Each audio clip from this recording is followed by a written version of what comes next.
खुशियां मनाई जा रही हैं। क्या बीजेपी की जीत दशकों पुराने तीस्ता जल विवाद को खत्म कर देगी? पश्चिम बंगाल की राजनीति में 2026 का साल एक ऐतिहासिक मोड़ लेकर आया। सालों का टीएमसी का किला ढह चुका है। बीजेपी ने राज्य में पहली बार सरकार बनाकर अब इतिहास रच दिया है। 207 सीटों के प्रचंड बहुमत के साथ बीजेपी 9 मई को शपथ लेने जा रही है, जबकि टीएमसी महज 80 सीटों पर सिमट गई। लेकिन सबसे बड़ा उलटफेर हुआ भवानीपुर में। खुद मुख्यमंत्री ममता बनर्जी अपनी साख नहीं बचा पाई।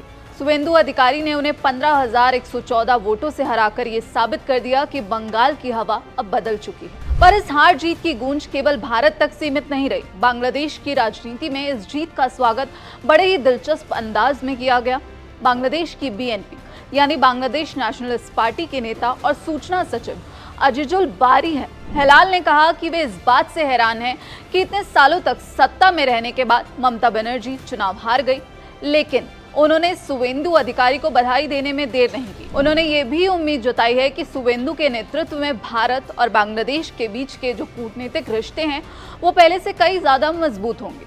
पहले ममता बनर्जी तीस्ता जल समझौते में रुकावट डाल रही थी। अब शुवेंदु के आने से इस समझौते का रास्ता साफ हो जाएगा, जिसकी बांग्लादेश और भारत सरकार को काफी समय से जरूरत भी थी। अब गौर करने वाली बात यह है कि हेलाल ने साफ कहा है कि भले ही बीजेपी और उनकी पार्टी की विचारधारा अलग हो, लेकिन क्षेत्रीय शांति और विकास के लिए वो एक ही धरातल पर खड़े हैं। अब आप ये सोच रहे होंगे कि बीजेपी की जीत का जश्न बांग्लादेश में क्यों मनाया जा रहा है। इसका मुख्य कारण है तीस्ता नदी का पानी। तीस्ता नदी जो सिक्किम के हिमालय क्षेत्र से निकलती है और पश्चिम बंगाल के रास्ते बांग्लादेश में प्रवेश करती है, जहां ये ब्रह्मपुत्र नदी में मिल जाती है।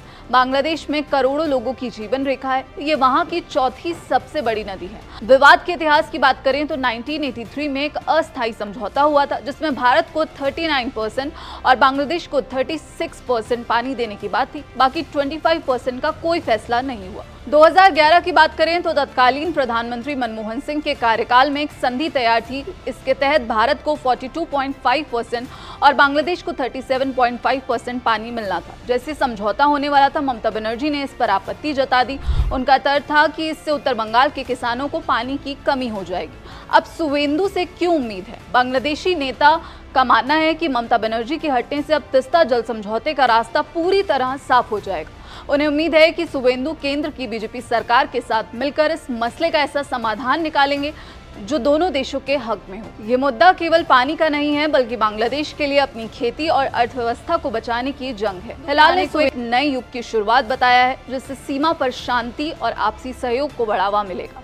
खैर, अब ये देखना दिलचस्प होगा कि 9 मई को शपथ लेने के बाद नई सरकार का रुख इस मुद्दे पर क्या रहता है। लेकिन एक बात तो साफ है कि बंगाल के चुनाव परिणामों ने बांग्लादेश में उम्मीद की एक नई किरण जरूर जगा दी है। अब आपको क्या लगता है, क्या तीस्ता जल समझौता अब हकीकत बन पाएगा? अपनी राय हमें कमेंट सेक्शन में जरूर बताइएगा।